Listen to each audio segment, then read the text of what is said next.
Olá pessoal, eu sou o pastor Antônio Oliveira. O meu canal é Verbo e Vida. Se você é novo por aqui, deixe seu like, ative o sininho para receber novos vídeos. Inscreva-se no meu canal, comente e compartilhe para que outras pessoas possam ser alcançadas por essa palavra. E ainda nesta série de mensagens, Jesus, o impressionante. Eu vou falar no segundo tópico a respeito desse Jesus que impressionou muitas pessoas. Esse Jesus impressionante. Jesus impressionante que na cidade de Nazaré, quando ele entrou na sinagoga, quando ele realizou milagres, quando ele apresentou muitos sinais, maravilhas, as pessoas não o reconheceram como tal, as pessoas se impressionaram com ele, porque o conceito internalizado que as pessoas tinham a respeito de Jesus era que ele era simplesmente o filho de Maria. Mas não foi só aquela gente, não foi só aquelas pessoas que erraram o alvo ao analisarem Jesus, ao observarem Jesus, ao serem tocados pela sabedoria de Jesus e pelo poder e autoridade de Jesus Cristo, que era chamado também o Nazareno.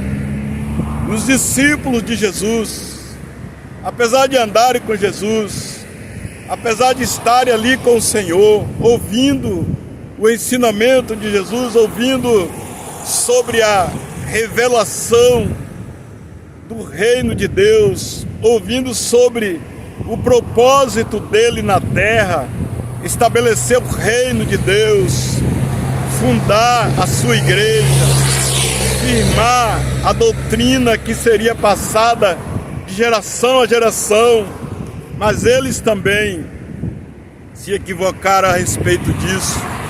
Porque Jesus, ele continua sendo o Jesus impressionante. E no Evangelho de Marcos, capítulo 4, versículo 41, Jesus estava no mar com os discípulos, e os discípulos estavam ali pescando. E aí de repente se levantou ondas gigantes, o mar enfureceu, e as ondas começaram a bater no barco, começaram a preocupar os discípulos, jogavam o barco de um lado para outro, o mar estava revolto, e Jesus lá na popa do barco, Jesus dormia tranquilamente e descansado, pois a preocupação não fazia parte de Jesus, porque Jesus, ele é Deus, e o Deus que tem tudo sob o seu controle, tem tudo debaixo da sua autoridade. Pois Jesus, ele foi, é e continua soberano sobre todas as circunstâncias, sobre todas as situações. E ali estava ele no porão do barco, descansando, dormindo, e aí os discípulos preocupados, os discípulos afobados, com medo, temerosos, porque na realidade a fé de muitas pessoas, a fé de muita gente, ela se estabelece até não deparar com uma tempestade. Quando depara diante de uma tempestade, quando bate uma tempestade, é como se nunca tivesse crido em Jesus, é como que se nunca estivesse na presença dele. É como que se não confiasse na sua palavra, não confiasse nas suas promessas, promessa de um Deus que não é homem para mentir, e nem filho de homem para se arrepender. E os discípulos atordoados vão lá e chamam Jesus, e cutuca Jesus: mestre, não se te dá que morramos, o mar está revolto, e o Senhor continua aí dormindo, não vem nos socorrer, não se preocupa conosco. E aí Jesus se levanta do barco.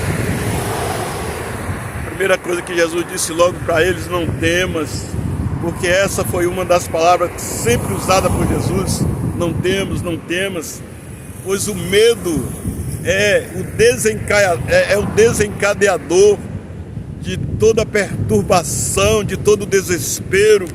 Uma pessoa com medo, ela não vê a possibilidade quando a possibilidade está diante dos seus olhos, mas o medo não a deixa enxergar. E aí Jesus acalma os discípulos e ordena ao vento e ordena ao mar. Em Marcos capítulo 4, versículo 41. Quando eles viram aquilo, eles aí surpreendidos e impressionados, né? Porque Jesus, ele é o Jesus impressionante.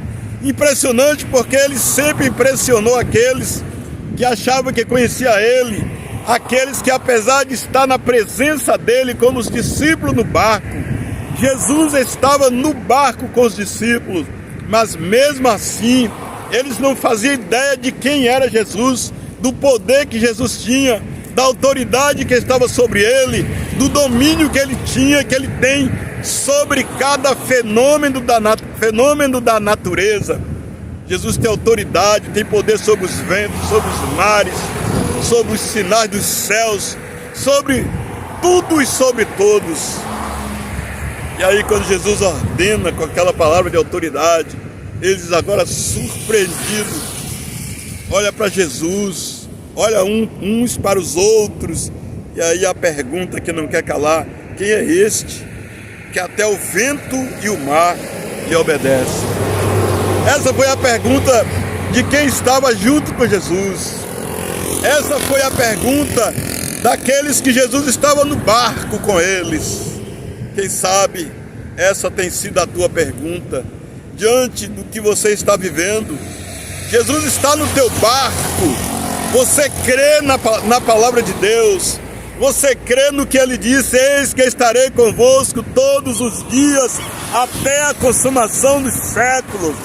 Mas você, diante da tempestade, diante do desespero, diante da falta de fé, você se deixa abater, você se atemoriza, você às vezes até pensa em desistir de lutar, pensa em desistir de perseverar e permanecer firmado, olhando para os céus, crendo num Deus que é Deus de providência, um Deus que pode transformar água em vinho, como foi o que Jesus fez no casamento em Caná da Galileia.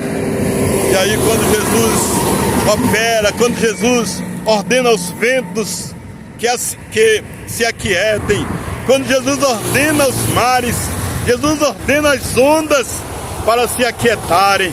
E quando eles veem aquilo, eles não conseguem acreditar. Eles não conseguem acreditar como que chegaram àquele nível de desespero, aquele nível de aflição, sabendo que aquele que detém todo o poder, aquele que disse todo o poder, toda a autoridade foi me dada nos céus e na terra, elas não conseguem acreditar que aquele Jesus estava ali com eles e que eles estavam ali com aquele Jesus. E agora eles se impressionam. Eles impressionam, e impressionados, eles fazem essa declaração, eles fazem essa pergunta uns aos outros: quem é este que até o vento e o mar lhe obedece? Eu quero dizer para você que este é Jesus o Filho do Deus vivo, é Jesus que continua na terra, é Jesus o que disse: eis que vou para o Pai, mas eu vou enviar o Espírito Santo. Ele estará convosco, ele vos fará lembrar de todas as coisas que eu vos tenho ensinado. É a presença do Espírito Santo representando Jesus nesta terra, que traz a lembrança a palavra de Deus, que traz a lembrança o ensino de Jesus, que nos faz lembrar o que Jesus ensinou, que é nos momentos de tristeza, nos momentos de depressão, nos momentos de opressão, é o Espírito de Deus que nos faz lembrar de tudo quanto Jesus nos ensinou, para nos dar força, para nos dar ânimo, para gerar dentro de nós fé, para gerar dentro de nós o poder, a autoridade sobre as circunstâncias, sobre as situações. É aquele que continua gerando fé, é aquele que continua gerando força, é aquele que continua gerando ânimo nas nossas vidas para permanecermos firmados.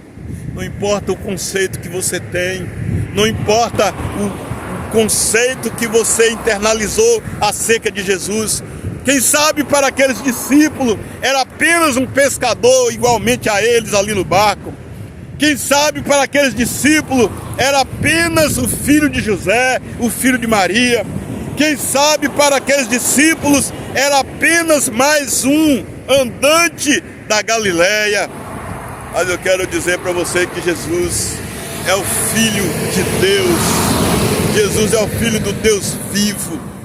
Jesus é aquele que disse: todo o poder foi me dado nos céus e na terra. Jesus é aquele que disse: eis que estou convosco todos os dias até a consumação do século. Creia em Jesus. Creia em Jesus. Ele é impressionante. Ele é capaz de mudar o cenário da tua vida. Ele é capaz de mudar essa circunstância que você se encontra. Ele é capaz de transformar este fel da tua vida em um cálice de mel. Jesus é poderoso para mudar a história da tua família, para mudar a tua história, para mudar o teu ministério, para mudar a tua situação financeira. Jesus é poderoso, porque Ele tem todo o poder. E Ele foi quem disse: eis que estou convosco todos os dias, até a consumação do século. Confie nesse Jesus, renda-se a Ele, entregue a sua vida a Ele e o confesse. Confessa Jesus como teu Senhor e Salvador, que terás uma companhia para todos os instantes, para todos os momentos, porque Jesus, Ele é companheiro fiel. Deus te abençoe em Cristo Jesus.